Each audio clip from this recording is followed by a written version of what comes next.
खासदार लोखंडे यांनी अब्रू नुकसानीचा दावा करावाच. घनवट आणि डॉक्टर कर्डक यांनी आव्हान स्वीकारलं. शिर्डी लोकसभा मतदारसंघाचे विद्यमान खासदार आणि महायुतीचे अधिकृत उमेदवार सदाशिव लोखंडे आणि त्यांचा मुलगा प्रशांत लोखंडे यांनी आपल्या पदाचा गैरवापर करत अनुदान लाटल्याचे पत्रकार परिषद घेऊन मान्य केलेलं आहे. यांनी आपल्या पदाचा गैरवापर करत अनुदान लाटल्याचं पत्रकार परिषद घेऊन मान्य केलेलं आहे. आता आमच्या इतर प्रश्नांचा खुलासा समोरासमोर युक्तिवाद करून करावा असं जाहीर आव्हान शेतकरी संघटनेचे नेते आणि स्वतंत्र भारत पक्षाचे राष्ट्रीय अध्यक्ष अनिल घनवट आणि नेवासा तालुका अॅग्रो प्रोड्युसर कंपनीचे प्रमुख डॉक्टर भारत कर्डक यांनी दिला आहे. खासदार सदाशिव लोखंडे यांनी खेमानंद दूध आणि कृषी प्रोड्युसर कंपनीमार्फत केंद्र शासनाचं कोट्यवधी रुपयांचं अनुदान घेऊन कांदा प्रक्रिया प्रकल्प सुरू केला. शेतकऱ्यांच्या कांद्याला योग्य भाव मिळावा, त्याचे दर स्थिर राहावे आणि याचा फायदा सामान्य कांदा उत्पादक शेतकऱ्याला व्हावा यासाठीची ही योजना आहे. मात्र त्यांनी हे अनुदान घरातील उत्पादक कंपनीद्वारे लाटण्यासाठी खासदार पदाचा दुरुपयोग केला असा आरोप दोघांनी पुण्यात पत्रकार परिषद घेऊन केला होता. त्यावर लोखंडे यांनी खुलासा केला आणि अनुदान खेमानंद कंपनीला मिळवून दिल्याचं मान्य केलं. कर्ज आणि अनुदान मात्र नियमानुसार घेतलं आहे अशी भूमिकाही त्यांनी यावेळी मांडली. त्याला उत्तर म्हणून आता पुन्हा नगरमध्ये हॉटेल श्रद्धा इथं घेण्यात आलेल्या पत्रकार परिषदेत डॉक्टर कर्डक आणि घनवट यांनी खालील मुद्दे उपस्थित केले. त्यात त्यांनी म्हटलंय की सगळ्यात पहिल्यांदा खासदार सदाशिव लोखंडे यांनी आपण हे अनुदान स्वतःच्या पत्नी, मुलं आणि सुना संचालक असलेल्या कंपनीला घेतलेलं आहे हे मान्य केल्याबद्दल त्यांचं अभिनंदन. याच ठिकाणी आपण आपल्या पदाचा लाभ आपल्या पत्नी आणि मुलांच्या कुटुंबाला देऊन पदाचा गैरवापर केला हे मान्य केलेलं आहे. ज्या गोष्टीची लाज वाटली पाहिजे त्या गोष्टीचा अभिमान बाळगण्याचा हा प्रकार अतिशय संतापजनक आहे असं डॉक्टर कर्डक यांनी नमूद केलेलं आहे. त्यामुळे त्यांची खासदारकी रद्द व्हावी ही आमची मागणी पुन्हा एकदा करत आहोत. एकूण हा सगळा प्रकार कांदा उत्पादक शेतकऱ्यांना मदत करण्याऐवजी आपल्याच मुलाला सेटल करण्याचा प्रकार असल्याचं सिद्ध होतं.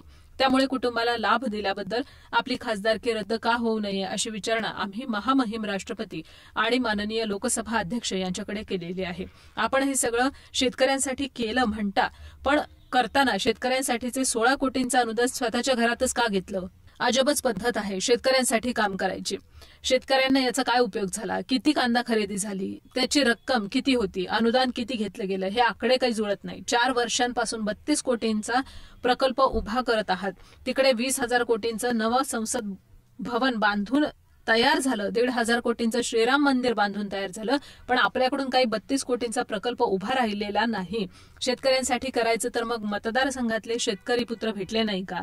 शिर्डी मतदारसंघात जागा नाही म्हणतात तर श्रीरामपूर आणि पांढरेपूल MIDC रिकाम्या आहेत. लोकांना काम नाही, पण यांना स्वतःच घर भरायचंय असं दिसतं. उदाहरणार्थ नेवासा तालुक्यामध्ये आपल्या पुढाकारांना किसान कृषी उत्पादक कंपनीची स्थापना 2018 साली झाली, पण अद्याप या ठिकाणी काहीही काम झालेलं नाही. शिर्डी मतदारसंघात सर्वसामान्य शेतकरी संचालक असणाऱ्या 10 पेक्षा जास्त शेतकरी उत्पादक कंपन्या 6 वर्षांपासून खासदार लोखंडे यांनी स्थापन केलेल्या आहेत. पण जेव्हा कोट्यवधी रुपये अनुदान मिळण्याची वेळ आली तेव्हा मात्र फक्त पत्नी आणि मुले संचालक असणाऱ्या कंपनीचं नाव पुढं केलं गेलं.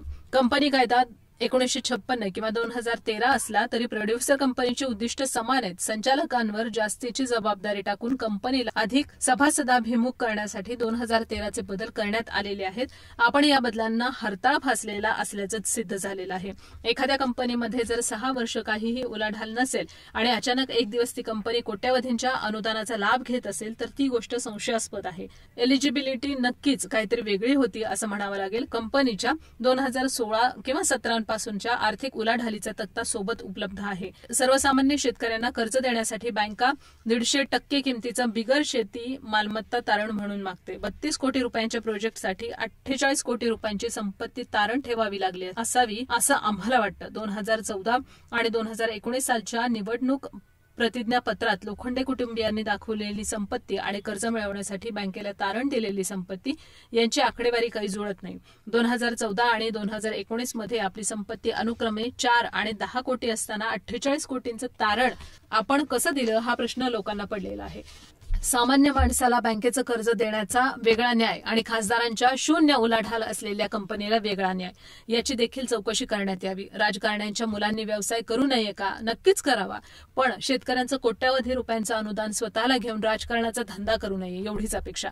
पण बांधावर काम करणाऱ्या शेतकऱ्याला फायदा होण्यापेक्षा मैत्री पार्क, चेंबूर आणि हिरनंदानी गार्डन, पवई या ठिकाणी आलिशान महाल असणाऱ्या शेतकऱ्यांनाच बँका कृषी प्रक्रिया उद्योगाला कर्ज देतात. हे या शेतकरी कृषी प्रधान देशाचं दुर्दैव आहे. ही विसंगती जनतेसमोर आणि सरकारसमोर आणणं हा आमचा मुख्य उद्देश आहे. मानहानीचा दावा आपण नक्कीच करावा, म्हणजे आम्हाला कोर्टात आमचं म्हणणं मांडता येईल. या विषयावर आम्ही कोर्टात जाणार आहोतच.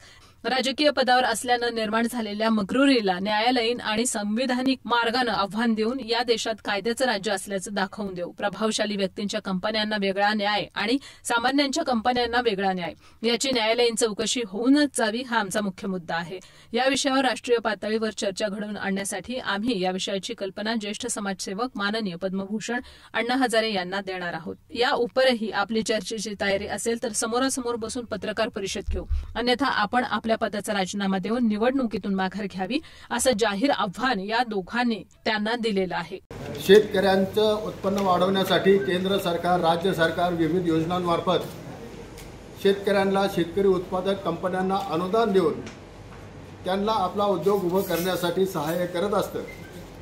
परंतु काही वर्षाच्या अनुभवानंतर असं लक्षात आलेलं आहे की सामान्य शेतकऱ्यांच्या कंपन्यांसाठी जे काही अनुदान सरकार उपलब्ध करून देतं त्याच्यावरती काही प्रभावशाली व्यक्तीच फक्त डल्ला मारत असतात. सामान्य शेतकऱ्यांच्या कंपन्यांचे पदाधिकारी बँकांकडे चक्रा मारून मारून कंटाळून जातात, शेवटी नाद सोडून देतात. महाराष्ट्रामध्ये अशा पद्धतीने 6,000 शेतकरी उत्पादक कंपन्या बंद पडल्या आहेत.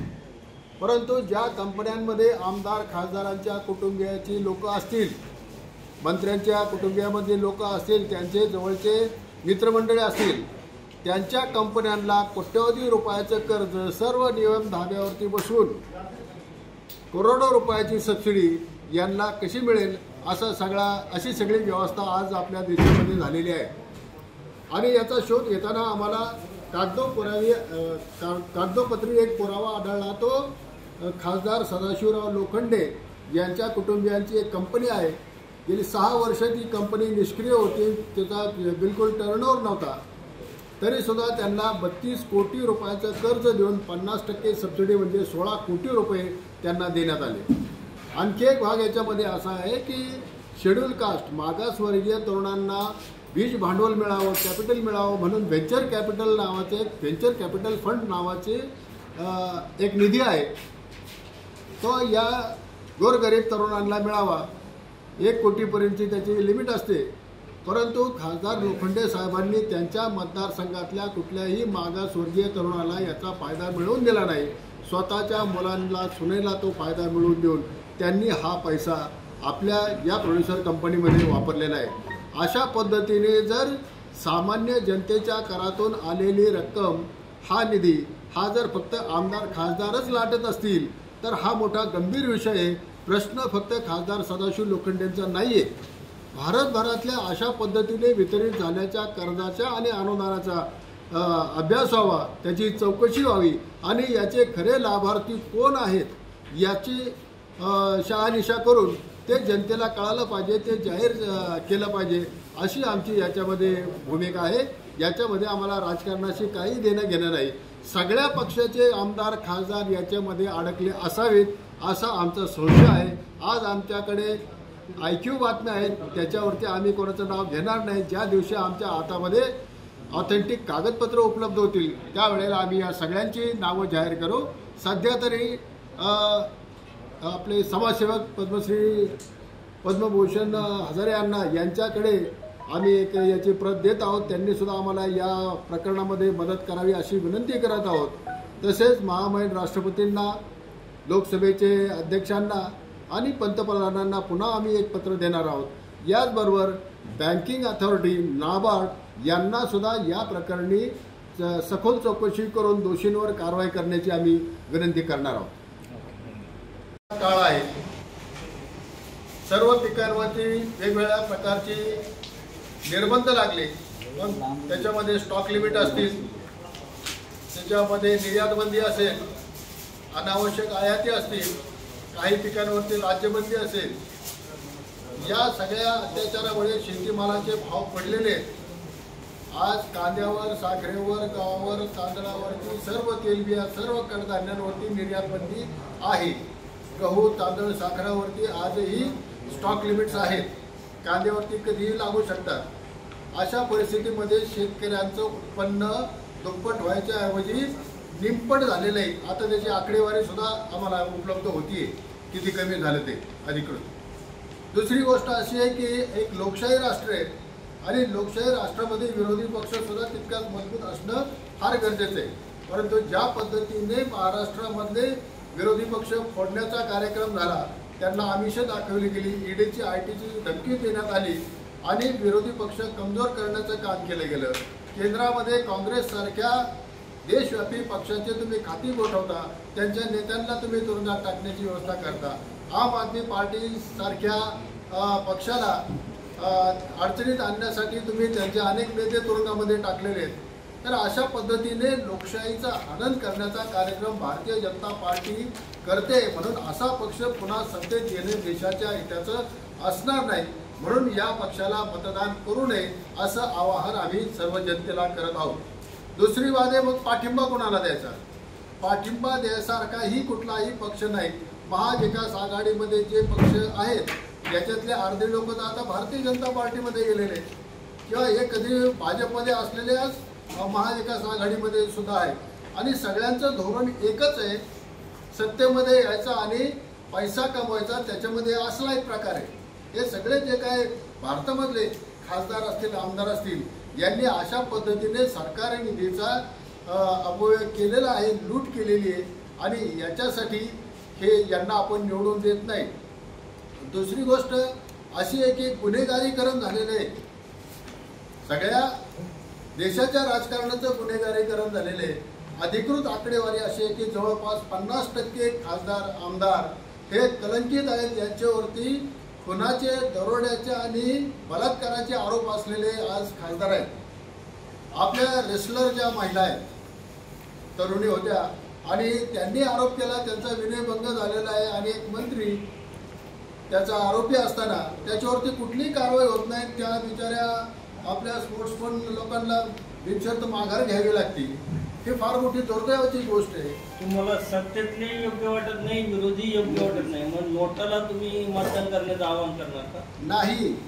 पहिला पर्याय तर हा आहे की भारतीय जनता पक्षाच्या उमेदवाराचा पराभव करणारा जो कोणी जवळचा असेल त्याला मतदान करावं.